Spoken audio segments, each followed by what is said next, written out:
everyone, this is Neetu Rani and today we are going to discuss the revision summary of software engineering part 3. पहले हम revision करें उससे पहले एक बार देख लें कि इस टॉपिक की इंपॉर्टेंस क्या है। तो टोटल क्वेश्चन सॉफ्टवेयर इंजीनियरिंग से पूछे जा चुके हैं एग्जामिनेशन में। अगर आप देखें प्रीवियस ईयर के तो 8 to 10 क्वेश्चन पूछे जा चुके हैं एंड इससे वेटेज आपका हो जाता है 16 to 20 मार्क्स का।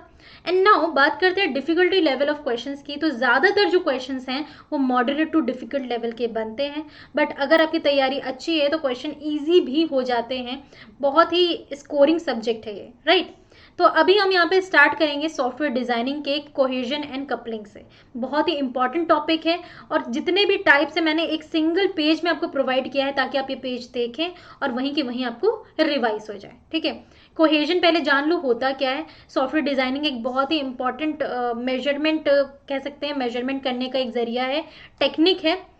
कोहेजन एक तरीके का मेजरमेंट है जिसके जरिए हम क्या फाइंड आउट कर सकते हैं, degree of intradependability within elements of a module. Like मैं आपको एक डायग्राम बना के बताती हूँ।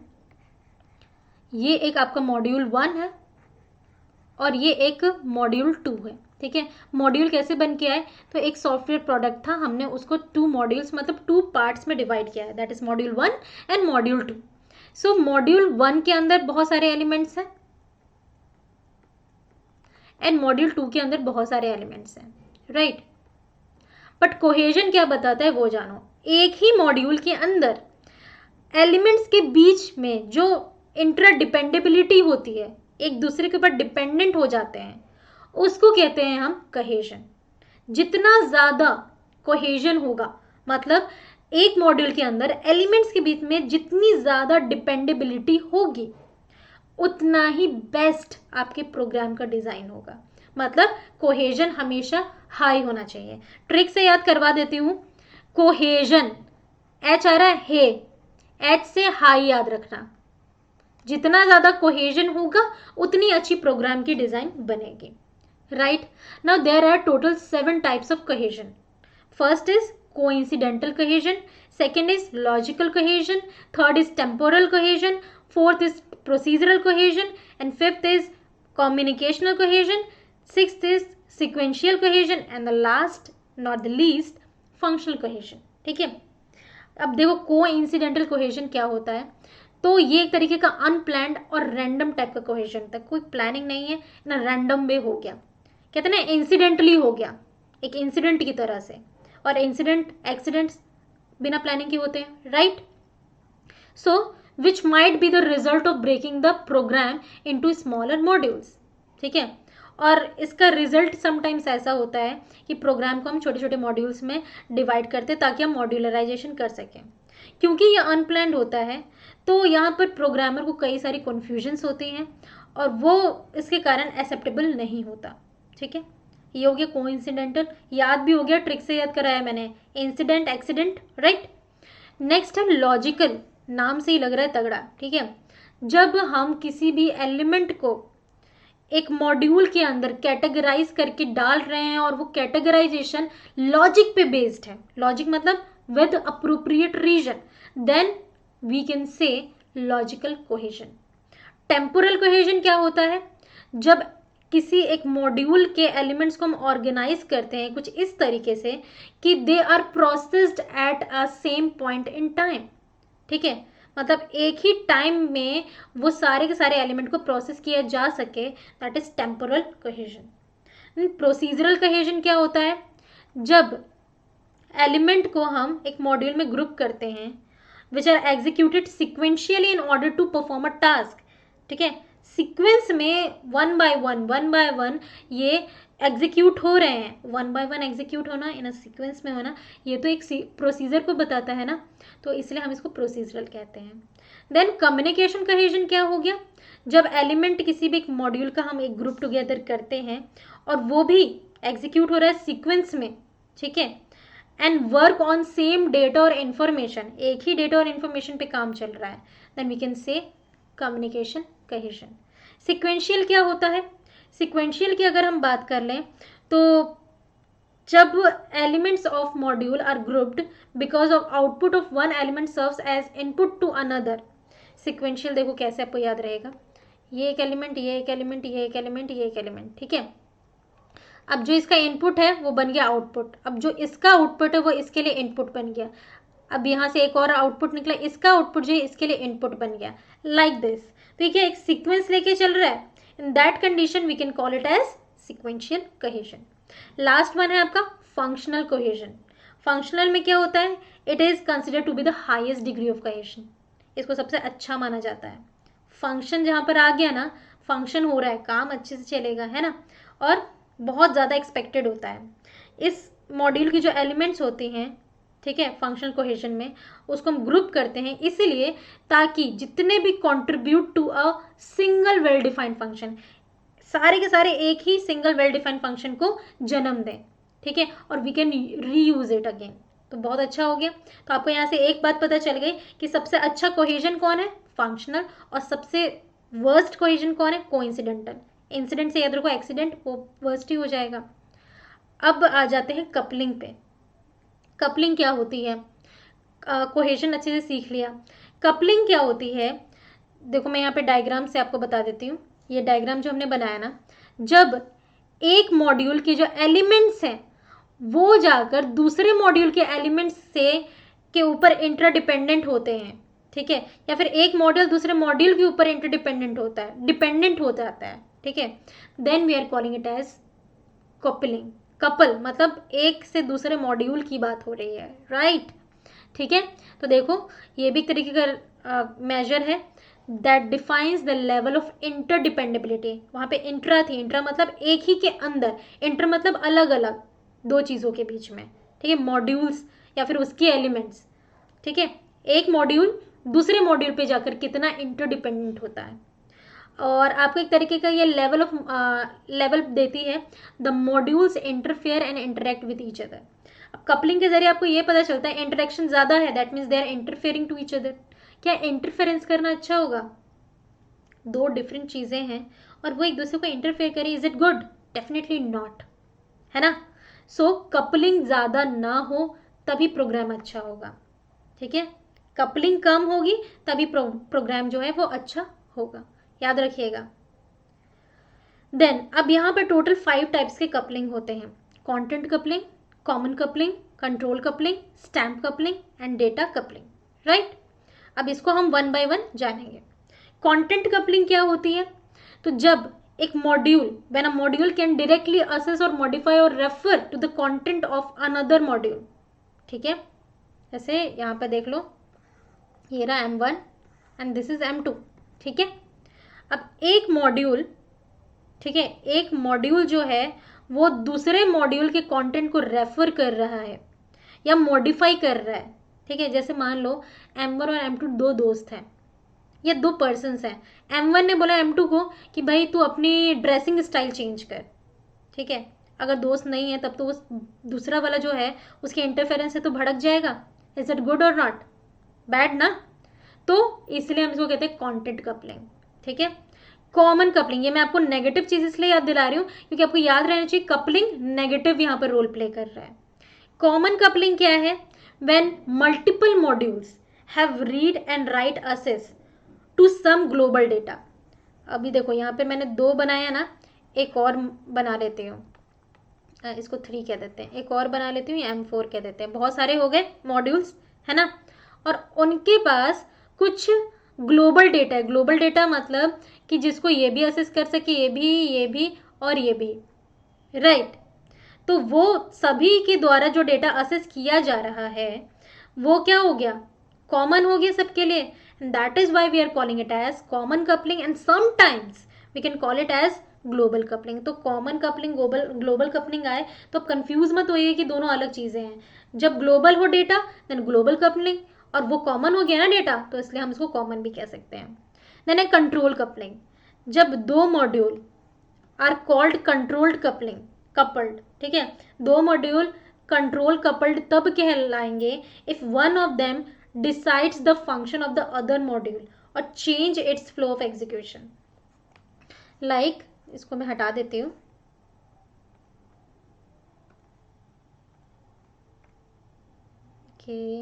या ठीक है, अब इसको हटाया, ये रहा एक M1 और ये रहा M2, ठीक है। M1 ने कहा, जैसे यहाँ पे कंटेंट में कर रहा था वैसे ही M1 ने कहा M2 से कि भाई मैं तुम्हारे फंक्शन को, कौन सा फंक्शन को अभी एग्जीक्यूट करना है, कौन से को नहीं करना है, वो M2 के फंक्शन के बारे में M1 डिसाइड करेगा। इन दैट कंडीशन वो एक कंट्रोल उसके ऊपर लगा रहा है, फंक्शन के ऊपर।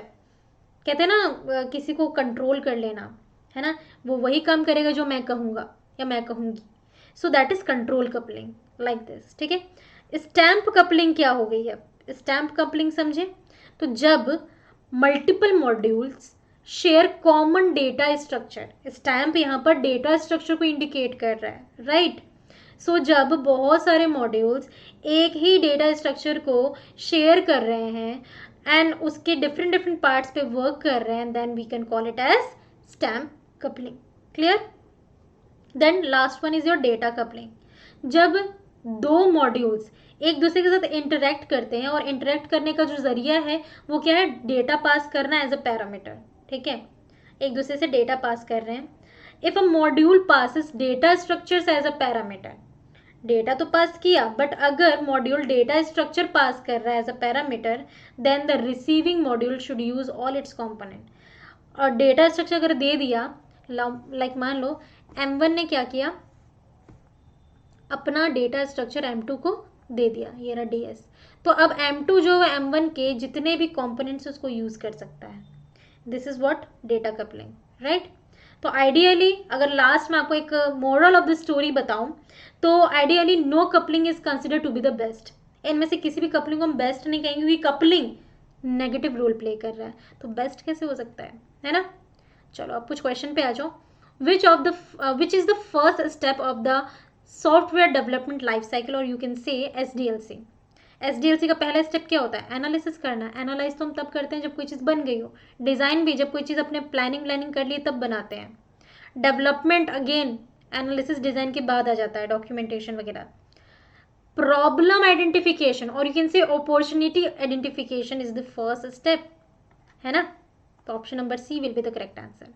नेक्स्ट है the importance of software design can be summarised in a single word, ठीक है। Importance of software design can be summarised in a single word which is what. किसी भी सॉफ्टवेयर डिजाइन की इंपॉर्टेंस हम एक वर्ड में कैसे डिफाइन कर सकते हैं? एफिशिएंसी, एक्यूरेसी, कॉम्प्लेक्सिटी और क्वालिटी। डिजाइन कैसा होना चाहिए? क्वालिटी बनाकर, ठीक है। क्वालिटी, डिजाइन क्वालिटी को एम्फेसाइज करती है, so quality will be the correct answer. Then अगला क्वेश्चन है dash is a measure of the degree of interdependence between modules. Modules के बीच में इंटरडिपेंडेंस की डिग्री को मेजर करने के लिए कौन सा मेजरमेंट हम यूज करते हैं? कहेजन, कपलिंग, इनमें से कुछ नहीं, या फिर सारे के सारे, दोनों। तो मैंने बताया अलग अलग मॉड्यूल की बात हो रही है, and module is nothing but coupling, है ना। कपलिंग होगी, so option number B will be the correct answer. Which of the following is the best type of module coupling? Module coupling इनमें से सबसे बेस्ट वाला कौन होगा? वैसे तो मैंने आपको पढ़ाया था, इन दैट कंडीशन बताया था कि कोई भी कपलिंग अच्छी नहीं, लेकिन कपलिंग अच्छी तब होगी ना जब एक मॉड्यूल के पास दूसरे मॉड्यूल के डेटा या कंपोनेंट का कंट्रोल आ जाए। और वो कंट्रोल किसके जरिए आ रहा है? डेटा स्ट्रक्चर शेयर किया था ना डेटा कपलिंग में, तो इसके जरिए हो गया, तो ये बेस्ट माना जाता है। Now which of the following is the worst type of module coupling? Worst coupling कौन होगा इसमें से? तो वर्स्ट की बात करें तो एक्सटर्नल कपलिंग, जो कि यूजर पॉइंट ऑफ व्यू से इंपॉर्टेंट है, ठीक है। Then which of the following is the worst type of module cohesion? Worst cohesion कौन सा है? बताया था अभी, है ना। इंसिडेंट, एक्सीडेंट, इंसिडेंटल हो जाएगा, है ना, क्योंकि यहाँ पे कुछ प्लानिंग नहीं होती है। Now best type of module cohesion, best cohesion कौन सा था? तो functional cohesion. By chance by default यहाँ पे दो आ गया, तो functional cohesion will be the correct answer. Then software testing की बात करते हैं, ठीक है। टेस्टिंग एक बहुत इंपॉर्टेंट टॉपिक है, और इसीलिए यहाँ पर मैं आपको वन बाय वन सारा बताने जा रही हूँ। तो टेस्टिंग होता क्या है? डेफिनेटली एक प्रोसेस है। Why we are doing testing? ताकि कोई भी प्रोग्राम एग्जीक्यूट हो रहा है, ठीक है। लाइक मान लो यहाँ पे बना लेते हैं, ये एक program, it is going to be executed, और एग्जीक्यूट हो गया, एग्जीक्यूट नहीं हो पाया और मुझे एक मैसेज आया कि भाई यहाँ पर ऐसी सी प्रॉब्लम है और इस प्रॉब्लम के कारण ये एग्जीक्यूट फर्दर नहीं हो पाएगा, राइट। सो वो क्यों नहीं हो पा रहा है और किस वजह से नहीं हो पा रहा, वो वजह हो जाती है क्या, एरर, ठीक है। और वो एरर कैसे फाइंड आउट करेंगे, टेस्टिंग के जरिए। तो मैंने एग्जीक्यूट करके देखा, मतलब मैंने एक्चुअली उसको यूज़ करके देखा, जब मैंने यूज़ करके देखा वो काम नहीं कर रहा है या कर रहा है, वो मुझे टेस्टिंग करने पे ही पता लगेगी, ठीक है। तो हम अपने सॉफ्टवेयर को एरर फ्री बनाने के लिए, क्योंकि जब मैं टेस्टिंग करी मुझे एरर मिलेगा, इन दैट टाइम मैं उस एरर को फिक्स कर लूँगी, तभी जाकर मैं उसको डिप्लॉय करूँगी, मतलब मेरे क्लाइंट को कोई प्रॉब्लम नहीं आनी चाहिए। तो सॉफ्टवेयर को एरर फ्री बनाने के लिए we are using software testing process, ठीक है। अगर टेस्टिंग ठीक से हो गई सक्सेसफुली तो इस सारे के सारे एरर्स को सॉफ्टवेयर से रिमूव कर देता है ना। कुछ इंपॉर्टेंट टाइप्स ऑफ टेस्टिंग है वो जान लेते हैं। Unit testing, integration testing, regression testing, smoke testing, alpha testing, beta testing, system testing, stress testing and performance testing, right. अब इसको वन बाय वन जानेंगे, मैं सिर्फ नाम नहीं बताने वाली हूँ, वन बाय वन हम सबको जानेंगे भी। यूनिट टेस्टिंग, जैसे कि यूनिट से आपको नाम ही पता चल रहा है, कोई भी पूरे के पूरे सॉफ्टवेयर डिजाइन का एक छोटा सा यूनिट पे ये पूरा फोकस डालता है, मतलब यूनिट वाइज, ठीक है, मतलब पार्ट वाइज, कंपोनेंट वाइज, ठीक है। यहाँ पर हम इंडिविजुअल यूनिट या फिर कुछ कंपोनेंट्स एक दूसरे से काफ़ी इंटर रिलेटेड होते हैं, तो उनके ग्रुप को अलग अलग सॉल्व करते हैं, टेस्ट करते हैं, ठीक है। ये जो है प्रोग्रामर के द्वारा किया जाता है, ठीक है। इनपुट जो भी है उसको एज सैम्पल इनपुट मानकर ये सोचना है कि उस इनपुट का क्या डिजायर्ड आउटपुट निकलेगा, और जो आउटपुट निकला है क्या वो अप्रोप्रिएट है, इस हिसाब से यहाँ पर टेस्टिंग होती है। एग्जाम्पल देख सकते हो, चेकिंग इफ लूप, ठीक है, लूप चेक करना, मेथड और फंक्शन को चेक करना, या फिर कह सकते हैं इनकरेक्ट इनिशियलाइजेशन होना तो उसको चेक करना। Now what is integration testing. Integration, जैसे यूनिट टेस्टिंग में क्या हो रहा था, हम एक एक पार्ट चेक कर रहे थे। इंटीग्रेशन में क्या होता है कि हम जो भी यूनिट टेस्टिंग के टाइम पे अलग अलग कंपोनेंट्स को टेस्ट किया गया था, अब हम उसको एक इकट्ठा कर लेंगे टुगेदर, ठीक है, दैट इज इंटीग्रेशन। एक प्रोग्राम स्ट्रक्चर बना लेंगे एंड देन उसके बाद जैसा कि डिजाइन में बताया गया है, एंड देन उसके बाद हम उसको टेस्ट करेंगे उस ग्रुप ऑफ कंपोनेंट्स को, मतलब इन अ कंबाइंड वे, ठीक है, कि अब ओवरऑल वो ठीक से वर्क कर रहा है कि नहीं। एग्जाम्पल ले सकते हो तो black box testing, white box testing, ये सारे इंटीग्रेशन टेस्टिंग के ही एग्जाम्पल्स हैं। जैसे ब्लैक बॉक्स टेस्टिंग में क्या होता है, वैलिडेट कराते हैं, इंटरनल प्रोसीजर क्या हुआ हमें उससे कोई मतलब नहीं होता, बट वैलिडेशन हो जाती है कि हाँ भाई जो डिजायर्ड आउटपुट था और जो आउटपुट अभी निकल कर आया, are they similar to each other or not, है ना। Now what is regression testing. तो regression testing is nothing but every time new module is added let's to change in program. आपको पता है कि नया मॉड्यूल जैसे हम प्रोग्राम में ऐड करते हैं कुछ ना कुछ चेंजेस आते हैं, है ना। अब जो चेंजेस आए हैं उसको लेकर चलता है ये रिग्रेशन टेस्टिंग, ठीक है। ये टेस्टिंग आपको ये शेयर कराता है कि जो नया मॉड्यूल ऐड किया गया है डेफिनेटली फंक्शनैलिटी में कुछ चेंजेस तो आए होंगे, बट वो चेंजेस जो आए हैं उसके कारण प्रीवियस जो मॉड्यूल्स थे या फंक्शंस थे, प्रोग्राम्स थे, वो प्रॉपरली वर्क करेंगे, उनमें कोई भी प्रॉब्लम या रुकावट नहीं आएगी, that is regression testing. Example ले सकते हैं कि एक स्कूल रिकॉर्ड को हम सपोज कर लेते हैं, ठीक है। उसमें एक मॉड्यूल हो गया स्टाफ का, कि कितने स्टाफ है भाई, एक मॉड्यूल हो गया आपका स्टूडेंट्स का, कितने स्टूडेंट है, कौन से क्लास के हैं, और एक मॉड्यूल हो गया आपका फिनेंस का, ठीक है। अब हमें स्कूल का पूरा चार्ट निकालना, बनाना है ओवरऑल, और मैंने क्या किया, इस मॉड्यूल को इसमें भी कनेक्ट कर दिया, इसको इसमें भी कनेक्ट कर दिया। अब तीनों एक साथ हो गए, तो अब तीनों में कोई चेंजेस ना आए अगर हम तीनों को एक साथ कर लें, अगर चेंजेस आ रहे हैं तो उसको फिक्स करता है regression testing. Then smoke testing क्या होता है, ये काफ़ी सुनने में भी इंटरेस्टिंग लग रहा है। तो ये टेस्टिंग आपको ये मेक श्योर कराता है कि जो सॉफ्टवेयर है जिसको हम अभी टेस्टिंग कर रहे हैं वो रेडी है और फर्दर टेस्टिंग के लिए भी मतलब आगे बढ़ेगा, ठीक है। और हम इसको स्मोक टेस्टिंग इसलिए कहते हैं क्योंकि जो इनिशियल पास है is done to check if it didn't catch the fire or smoked in the initial switch on. मतलब ऐसा नहीं है हम पहले ही चेक कर लेते हैं ऐसा नहीं कि डायरेक्टली हमने किसी चीज़ को काम पे लगा दिया। फर्स्ट हम चेक करते हैं कि is it appropriate or not, it is ready or not, then only we are going to start it. Like मान लो कि इफ प्रोजेक्ट हैज़ 2 मॉड्यूल्स, हमेशा भी मॉड्यूल्स की बात करें, 2 मॉड्यूल्स हैं, ठीक है, प्रोजेक्ट में। अब मैं एक मॉड्यूल, ये रहा मॉड्यूल 1, दिस इज मॉड्यूल 2, ठीक है। अब मैं एक मॉड्यूल को कंप्लीट करके दूसरे पे जाऊँ, अब ये मॉड्यूल मेरा कंप्लीट हो जाएगा और प्रॉपरली वर्क करे, देन मैं दूसरे वाले मॉड्यूल पे जाऊँ, ठीक है, मतलब पहला वाला फिक्स हो जाए अच्छे से। अल्फा टेस्टिंग, बीटा टेस्टिंग क्या होती है, ये दोनों को हम सॉफ्टवेयर एक्सेप्टेंस टेस्टिंग भी कहते हैं, ठीक है। तो अल्फा टेस्टिंग जो है एक तरीके का वैलिडेशन टेस्टिंग भी है, और आप इसको कह सकते हैं ये ब्लैक बॉक्स टेस्टिंग को फॉलो करता है। मतलब इंटरनली क्या हुआ, कैसे हुआ, we don't have any idea, और हमें जानना भी नहीं है, जस्ट हमें जानना है कि जो हमारा आउटपुट आना चाहिए था वो आया कि नहीं आया, right. That is alpha testing, that is black box testing and validation, ठीक है। और क्योंकि ये एक्सेप्टेंस टेस्टिंग भी है which is done before the product is release to customer. Acceptance testing आप एक तरीके से कह सकते हैं कि जब हमारा प्रोडक्ट बन जाता है और हम प्रोडक्ट को कस्टमर तक तभी भेजेंगे जब तक हम अपने साइड से सेटिस्फाइड ना हो जाए, that is why we are calling it as acceptance testing, ठीक है।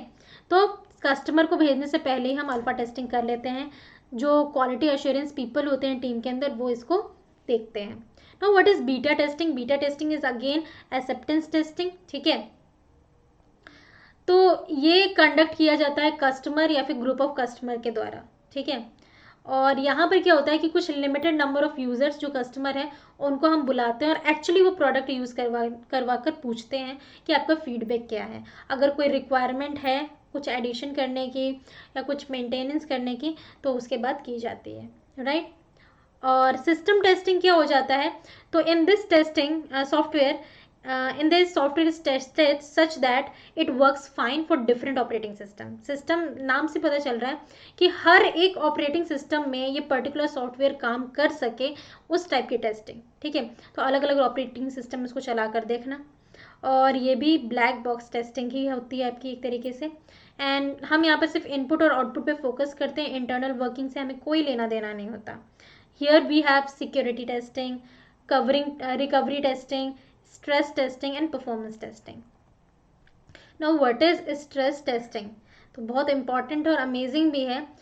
सिस्टम के लिए अनफेवरेबल कंडीशंस क्रिएट किए जाते हैं, unfavourable in the sense we can say कि सिस्टम जिसमें अपने आप को परस्यू ना कर पाए, उसके लिए प्रॉब्लमेटिक भी हो सकता है। और इससे हम ये चेक करते हैं कि जब सिस्टम के लिए उसके फेवर की कंडीशंस ना हो, इन दैट टाइम सिस्टम कैसे एक्ट करेगा, कैसे रिएक्ट करेगा, कितने टाइम तक अपने आप को रोक कर रखेगा फेलियर तक ना जाने का। ये कुछ एग्जांपल्स हैं, यहाँ पे कुछ टेस्ट केसेस लगाए जाते हैं स्ट्रेस टेस्टिंग के लिए। रिक्वायर मैक्सिमम मेमोरी और अदर रिसोर्सेज आर एग्जीक्यूटेड, कितना मेमोरी है इसके पास, कितने मैक्सिमम मेमोरी तक ये होल्ड कर सकता है। थ्रैशिंग कब आ सकती है वर्चुअल ऑपरेटिंग सिस्टम में, या फिर एक्सेसिव डिस्क रिक्वायरमेंट जब हो तब ये कैसे एक्ट करेगा। And then last one is your performance testing. Performance testing होती है क्या कि सॉफ्टवेयर कैसा परफॉर्म कर रहा है रन टाइम में, ठीक है, पूरा का पूरा सिस्टम कैसे परफॉर्म कर रहा है, कितने इफेक्टिवली, कितना स्पीड है सिस्टम का, एफिशिएंसी क्या है, all those things comes under performance testing. Then software testing के अंदर इसमें आप बार बार आपसे बता रही हूँ वैलिडेशन एंड वेरिफिकेशन, ठीक है, ये दोनों चीज़ें क्या होती हैं तो उसको मैं एक बार यहाँ पर डिस्कस कर देती हूँ। वैलिडेशन आपको इंश्योर कराता है कि product under development is as per the user requirement, ठीक है, जिस प्रोडक्ट को हम बना रहे हैं वो यूजर के रिक्वायरमेंट के हिसाब से ही बने, दैट इज वैलिडेशन बताता है। कुछ questions kind of, are we developing the product which attempts all that user needs from this software, मतलब अगर कुछ क्वेश्चंस यहाँ पर आ जाएं कि जो प्रोडक्ट डेवलप हो रहा है क्या यूज़र की जो नीड्स थी उसके हिसाब से हो रहा है, तो उसके आंसर्स आपको यहाँ मिलेंगे। Validation emphasises on user requirements, validation basically user की क्या रिक्वायरमेंट्स है जस्ट उसी को रिफ्लेक्ट करती है, एम्फसाइज करती है। बट वही वेरिफिकेशन की बात कर लें तो वेरिफिकेशन एक तरीके का प्रोसेस होता है जहाँ पर वो कंफर्म करती है कि अगर सॉफ्टवेयर जो है मीटिंग द बिजनेस रिक्वायरमेंट्स और नॉट। बिजनेस यूज़र रिक्वायरमेंट लेके चलता है एज वेल एज इंटरनली क्या चीज़ें चल रही हैं उनको लेकर भी चलता है, ठीक है। सो ये इंश्योर कराता है कि जो प्रोडक्ट डेवलप हो रहा है वो डिज़ाइन स्पेसिफिकेशन जो हमने बनाया था उसके अकॉर्डिंग बन रहा है कि नहीं बन रहा है। मतलब यहाँ पे डिज़ाइनिंग, कोडिंग, उन सभी को लेकर चलता है। यहाँ पर क्वेश्चन, किस टाइप के क्वेश्चन के आंसर मिल सकते हैं? Are we developing this product by firmly following all design specification, मतलब जो भी डिज़ाइन में स्पेसिफाई किया गया था क्या वो सारी चीज़ें अप्रोप्रिएटली यहाँ पर यूज़ करके ही प्रोडक्ट डिप्लॉय हो रहा है। It concentrates on the design and system specification, ठीक है। तो आपको डिफरेंस भी पता चल गया होगा, what is the difference between validation and verification. Now software testing में ये 3 चीज़ें मैं पहले से भी बता रही हूँ, अभी हम इसको थोड़ा और डीप जानेंगे। What is black box testing, white box testing and the third but not the least grey box testing, ठीक है। तीनों को जानते हैं। ब्लैक बॉक्स टेस्टिंग में आपको बार बार शुरू से ही बता रही हूँ कि ये सिर्फ और सिर्फ प्रोग्राम के फंक्शनैलिटी को टेस्ट करता है कि फंक्शन ठीक से कर रहा है कि नहीं। फंक्शन और behaviour are the same things, that is why black box testing also called as behavioural testing, ठीक है। इस टेस्टिंग मेथड के अंदर जो डिज़ाइन और स्ट्रक्चर होता है कोड का वो टेस्टर को नहीं पता होता, क्योंकि उसको उससे लेना देना ही नहीं होता, ठीक है।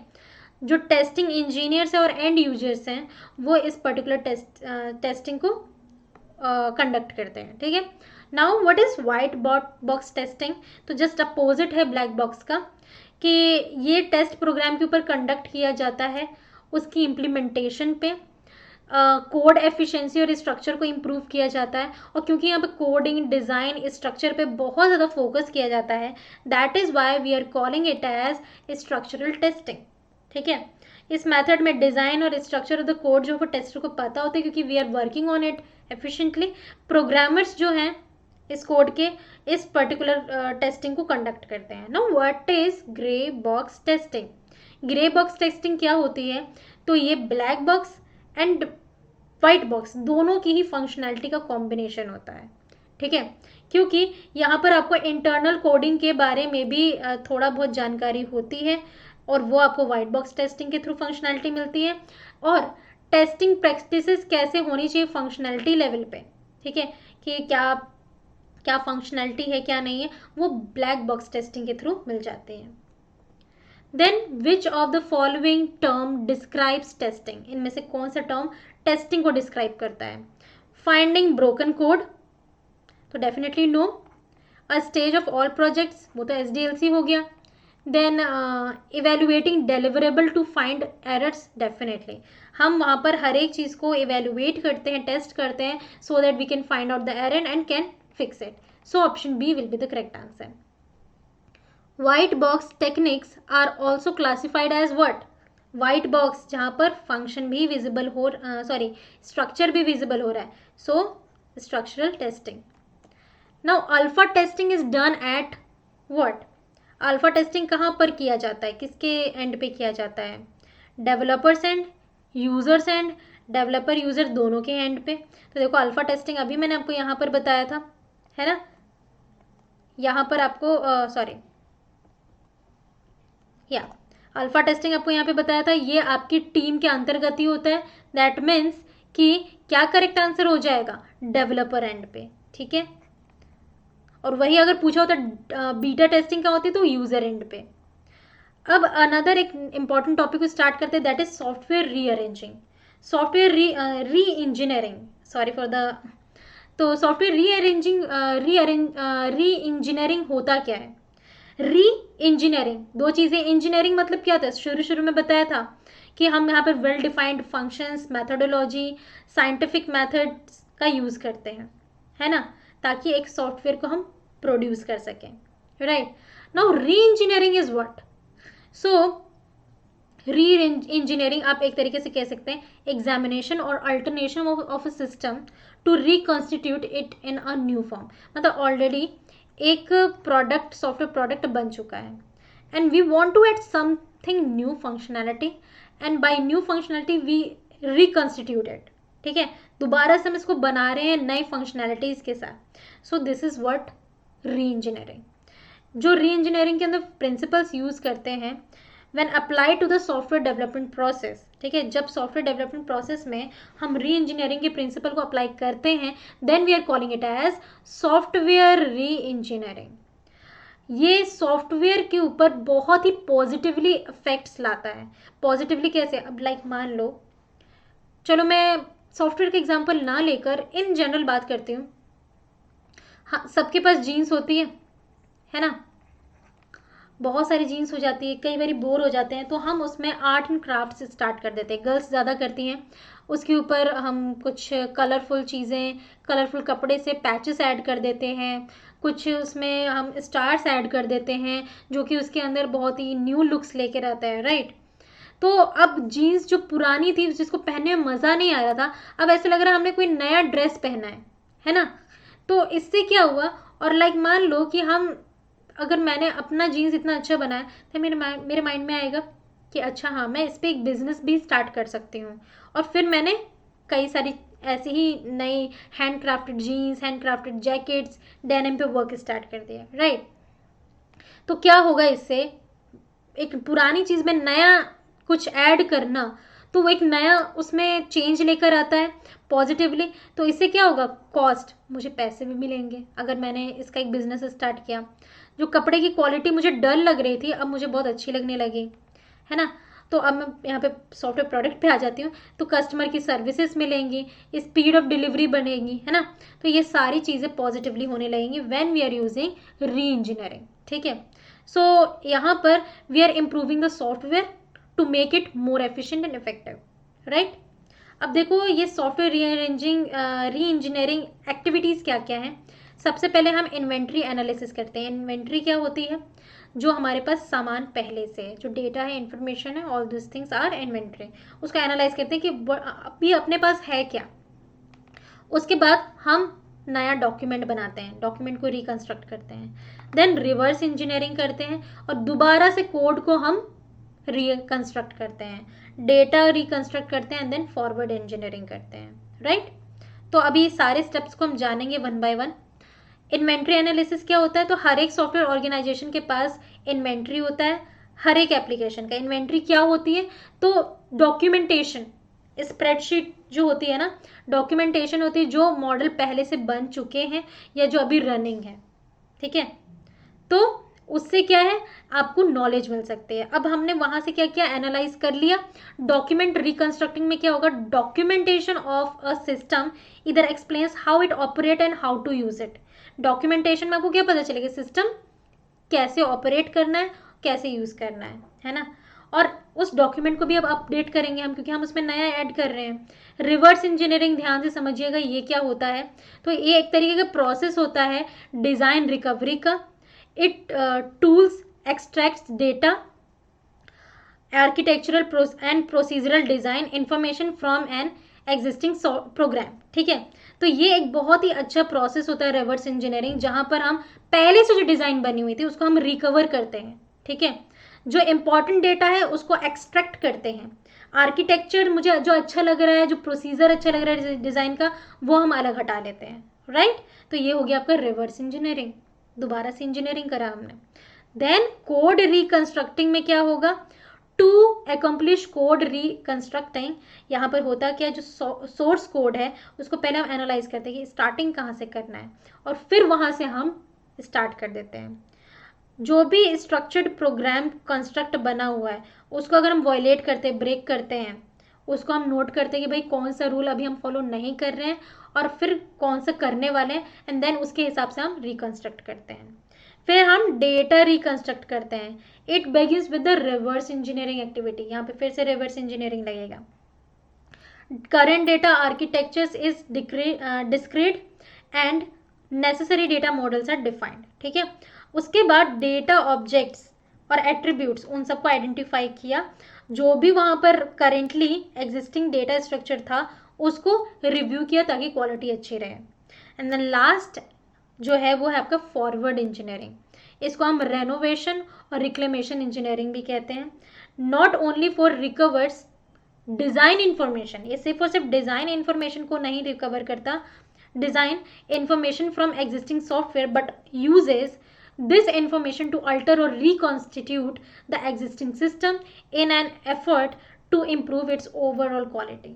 ठीक है, मतलब लास्ट का जो फेज है, सब कुछ मतलब रेनोवेशन करना, जो जो चीजें हैं उसको दोबारा से बेहतर बनाना, all those things comes under forward engineering. अभी एक बहुत इंपॉर्टेंट टॉपिक बन जाता है फॉरवर्ड इंजीनियरिंग, रिवर्स इंजीनियरिंग, इनके बीच के डिफरेंस. तो 6 पॉइंट्स में यहाँ पे डिस्कस करने वाली हूँ. फॉरवर्ड इंजीनियरिंग की अगर पॉइंट में बात करें, जो एप्लीकेशन है उसको हम डेवलप करते हैं विद द गिवन रिक्वायरमेंट्स जो हमें मिली हुई है, क्योंकि हम लास्ट में कर रहे हैं, हमने जो भी चीज़ इकट्ठी की थी उसके हिसाब से हम फॉरवर्ड इंजीनियरिंग करते हैं. बट रिवर्स में अगर बात करें, रिवर्स इंजीनियरिंग को बैकवर्ड इंजीनियरिंग भी कहते हैं. ये क्या करता है, the information are collected from the given application, जो एप्लीकेशन अपने पास पहले से बना हुआ है ना, उससे हम इकट्ठा करते हैं इन्फॉर्मेशन को. ठीक है, और ये क्या करता है, डेवलपमेंट करने लगता है directly. Then forward engineering is high proficiency skill. ठीक है, यहाँ पर बहुत ज़्यादा हाई प्रोफिशिएंसी स्किल होनी चाहिए, और इसमें लो भी होगी तो चलेगा. किसमें, रिवर्स में, क्योंकि फाइनल स्टेज है ना फॉरवर्ड, तो वहाँ पर अच्छा होना चाहिए. Then it takes more time to develop an application, क्योंकि फाइनल स्टेज है तो ज़्यादा टाइम लेगा फॉरवर्ड इंजीनियरिंग, और रिवर्स इंजीनियरिंग जो है कम टाइम लेता है. फॉरवर्ड इंजीनियरिंग की बात करें, the nature of forward engineering is perspective. जो हमारा रिक्वायरमेंट है, हमारी रिक्वायरमेंट के हिसाब से काम करता है. और रिवर्स इंजीनियरिंग एडेप्टिव होता है, जब हम चेंजेस कर रहे हैं, कोई नया चेंज लाया तो उसके हिसाब से ये काम कर ले. फॉरवर्ड इंजीनियरिंग की बात करें तो production is started with given requirement. ठीक है, जो भी प्रोडक्शन होगा गिवन रिक्वायरमेंट के हिसाब से. और यहाँ पर रिवर्स में क्या होगा, जो एग्जिस्टिंग प्रोडक्ट है उसके रिक्वायरमेंट के हिसाब से हम प्रोडक्शन करते हैं. एग्जाम्पल की बात कर ले फॉरवर्ड इंजीनियरिंग की, तो construction of electronic kit, construction of DC motor. ठीक है, रिवर्स इंजीनियरिंग की बात करें तो research on instruments, then we are using reverse engineering. Question जान लेते हैं. Reverse engineering of data focuses on what, internal data structures, या फिर डेटाबेस स्ट्रक्चर्स, या फिर दोनों ही, या फिर दोनों में से कुछ भी नहीं. तो देखो रिवर्स इंजीनियरिंग जो है, इंटरनल डेटा स्ट्रक्चर जो है वो तो चाहिए ही चाहिए, और जो डेटाबेस स्ट्रक्चर है वो भी चाहिए, तो इसीलिए option number C will be the correct. Then है source code translation is a part of which re engineering technique. Source code को जब हम ट्रांसलेट करते हैं तो वो कब होता है री इंजीनियरिंग टेक्निक में, किसके अंतर्गत, डेटा री इंजीनियरिंग में, रिफैक्टरिंग में, या फिर रिकंस्ट्रक्टिंग में, या फिर इनमें से किसी में भी नहीं. तो देखो रिफैक्टरिंग तो था ही नहीं इसके अंदर, डेटा री इंजीनियरिंग भी नहीं था, रिकंस्ट्रक्टिंग के अंदर ही था जहाँ पर हम कोड ट्रांसलेशन करते हैं. देन है आपका अगला topic, that is JAD model, जिसको हम जॉइंट एप्लीकेशन डेवलपमेंट मॉडल भी कहते हैं. बहुत इंपॉर्टेंट है ये. अगर इसकी बात करें तो जैसे कि SDLC मॉडल के अनदर प्रिमिटिव की बात कर लें तो JAD मॉडल जो है वो सिस्टम डेवलपमेंट में बहुत ही फास्ट प्रोग्रेशन लेकर आता है, क्योंकि इसके पास बेटर क्लाइंट अप्रूवल होता है. ठीक है, और ये मॉडल आगे चलकर बहुत ही वास्ट हो जाता है. ठीक है, when it comes to agile delivery wherein the software products need to be developed as well as shipped in short iteration depending on agreements among the industrial as well as industry stakeholder. क्योंकि यहाँ पर सिर्फ और सिर्फ develop करने की बात नहीं है. लाइक मान लो कि ये एक सॉफ्टवेयर प्रोडक्ट बनना है, उसको बनाने के लिए जो क्लाइंट है वो फॉरेन कंट्री से है, राइट. तो उसने कहा कि 3 months में बनना चाहिए, और डिलीवरी क्योंकि फॉरेन कंट्री है तो डिलीवरी का 1 month लगा लो अप्रॉक्सीमेटली. तो यहाँ पर मिल गए क्या, टोटल 4 months. ठीक है, तो यहाँ पर हमें सारी की सारी चीज़ों को लेकर चलना होता है, चाहे डिलीवरी टाइम हो चाहे कुछ भी हो, तो वो JAD के अंदर आता है, राइट. तो इसके अंदर कई सारे फेजेस होते हैं, 4 phases हैं. पहला फेज है डिफाइन स्पेसिफिक ऑब्जेक्टिव्स. ठीक है, देन उसके बाद session preparation, then session conduct, and last documentation. तो सबसे पहले तो डिफाइन स्पेसिफिक ऑब्जेक्टिव्स में क्या होता है, जितने भी ऑब्जेक्टिव्स हैं उनको सेट करना, साथ ही के साथ लिस्ट ऑफ आइटम को भी, which is then distributed to other developers. क्योंकि हमने जो लिस्ट बनाया वो डेवलपर्स जितने भी उनके पास जाने जो भी पार्टिसिपेट कर रहे हैं, ताकि वो अंडरस्टैंड एंड रिव्यू कर सकें. अब इसके अंदर और क्या क्या चीज़ें होती हैं, like scope of this projected system, ये सिस्टम कब तक स्कोप रखता है, पोटेंशियल आउटकम कितना आएगा, टेक्निकल स्पेसिफिकेशन रिक्वायरमेंट क्या रहेगा, है ना, ऑल दोस थिंग, मतलब एक kind of planning we can say. Then उसके बाद आ जाते हैं सेशन प्रिपरेशन में। तो जो फैसिलिटेटर है सोलिली रिस्पॉन्सिबल फॉर दिस प्रिपरेशन, ठीक है, जो फैसिलिटेट करा रहा है वही सेशन प्रिपरेशन के लिए रिस्पॉन्सिबल है, जहाँ पर जितने भी रेलिवेंट डेटा है उसको पहले इकट्ठा कर लो, और जितने भी मेंबर्स हैं जो उस प्रोडक्ट को बनाने में लगे हुए हैं उनको समय से पहले भेज दो। For better insight research carried out to know about the system requirement better, और भी अच्छी जानकारी के लिए रिसर्च भी किया जाता है कि सिस्टम रिक्वायरमेंट और बेटर बनाया जा सके, and gather all the necessary information for development. तो ये सेशन प्रिपरेशन के अंदर आ गया। देन सेशन कंडक्ट किया जाता है। अगेन यहाँ पर जो फैसिलिटेटर होता है वो इसकी पूरी की पूरी रिस्पॉन्सिबिलिटी रहता है टू आइडेंटिफाई वो इश्यूज को फाइंड आउट करना which have to be working out for making the system error free, जिन इश्यूज के कारण हम सिस्टम को एरर फ्री बना सकते हैं। अगर उन इश्यूज को हटाया सिस्टम एरर फ्री हो गया। यहाँ पर फैसिलिटेटर जो है वो पार्टिसिपेट करता है but will not have a से रिगार्डिंग एनी इन्फॉर्मेशन। वो पार्टिसिपेट करेगा लेकिन उसके पास कोई इन्फॉर्मेशन उतना नहीं होता। Now last is your documentation. जब प्रोडक्ट डेवलप हो गया जो रिकॉर्ड्स है, जो भी पब्लिश्ड डॉक्यूमेंट्स हैं उनको हम आगे करते हैं मीटिंग में, ताकि स्टेक होल्डर जो कंज्यूमर्स हैं वो अप्रूव करें कि हाँ भाई जो हमने मांगा था हमें वो मिला, राइट। तो इतनी चीज़ें थी आपकी यहाँ पर, क्लियर है। देन अब हम यहाँ पर एक बार देख लेते हैं कि क्या क्या चीज़ें मैंने आपको यहाँ पे बताई, तो आपको रिवाइज भी हो जाएगा वन बाय वन। सो हमने यहाँ से स्टार्ट किया था कोहेजन एंड कपलिंग से, राइट। कोहेजन में क्या होता है, कोहेजन में एक मॉड्यूल के एलिमेंट्स के बीच में कितनी ज़्यादा डिपेंडेबिलिटी है वो चेक करा जाता है। जितना अच्छा कोहेजन होगा उतना अच्छा प्रोग्राम डिज़ाइन होगा। 7 टाइप्स के होते हैं cohesion, you know, coincidental, logical, temporal, procedural, communicational, sequential and functional, right. So यहाँ पर अगर मैं बात करूँ सबसे अच्छा कोहेजन कौन सा होता है, दैट इज फंक्शनल, और सबसे वर्स्ट कौन सा होता है, कोइंसिडेंटल। ट्रिक से याद कराया था। देन कपलिंग क्या होती है, कपलिंग मतलब जब दो मॉड्यूल हैं और दो मॉड्यूल एक दूसरे पे कितना ज़्यादा इंटरडिपेंडेंट है वो मेजर करने के लिए वी आर यूजिंग कपलिंग, ठीक है। अब एक और बात, इंटरफेरेंस एक पर्सन का दूसरे पर्सन पे अच्छा होगा नहीं होगा, तो जितना कम कपलिंग उतना बेटर प्रोग्राम, राइट। अब बात कर लेते हैं 5 टाइप के कपलिंग होते हैं, content coupling, common coupling, control coupling, stamp coupling and data coupling, ठीक है। अब वैसे तो हम बात करें तो कपलिंग तो कोई भी अच्छा नहीं, क्योंकि ज़्यादा कपलिंग मतलब प्रॉब्लम। तो डेटा कपलिंग जो है वो सबसे अच्छा कपलिंग माना जाता है, राइट। डेटा कपलिंग आपका सबसे अच्छा कपलिंग माना जाता है, क्लियर है। देन ये रहे क्वेश्चंस। सॉफ्टवेयर टेस्टिंग की बात करें तो सॉफ्टवेयर टेस्टिंग क्यों करते हैं, ताकि जो भी प्रोग्राम एग्जीक्यूट हो रहा है उसमें हम एरर फाइंड आउट कर पाए और सॉफ्टवेयर को एरर फ्री कर पाए, ठीक है। और यहाँ पे बेसिकली जो 9 टाइप के टेस्टिंग है, unit testing, integration, regression, smoke, alpha, beta, system, stress and performance, ये सारी टेस्टिंग हम डिस्कस कर चुके हैं। इसमें से जो अल्फा और बीटा टेस्टिंग है वो एक्सेप्टेंस टेस्टिंग होते हैं, ठीक है, ब्लैक बॉक्स टेस्टिंग को फॉलो कर रहे होते हैं, ठीक है। ये सारा हम डिस्कस कर चुके हैं, राइट। वैलिडेशन, वेरिफिकेशन मैंने आपको बता दिया, बस इतना याद रखिएगा।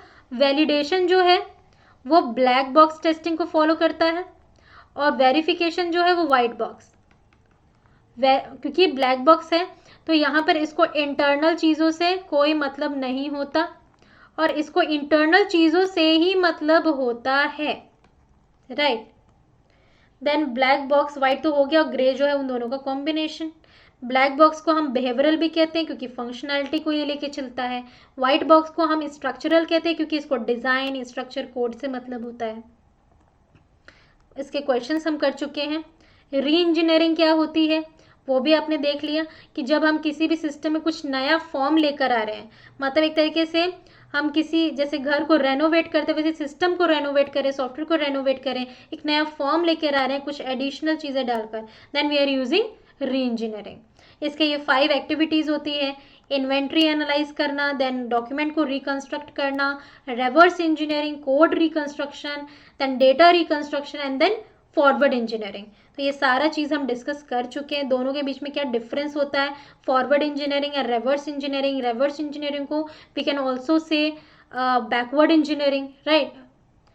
इनके बीच के क्वेश्चंस तो हमने देख ही लिए थे। नाउ JAD भी हमने डिस्कस के लिए, that is joint application development, इसके 4 फेजेस को भी डिस्कस कर चुके हैं हम।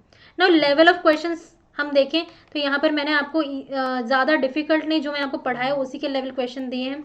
हमने यहाँ पे क्या क्या देख लिया, तो सॉफ्टवेयर टेस्टिंग आपने देखा यहाँ पर, राइट। फिर हम यहाँ पे कह सकते हैं री इंजीनियरिंग देख लिया, ठीक है। फिर हम बात कर सकते हैं सॉफ्टवेयर टेस्टिंग के टाइप्स आपने देख लिए, ठीक है। वेरिफिकेशन एंड वैलिडेशन ये बहुत इंपॉर्टेंट है, वो भी हमने देखा।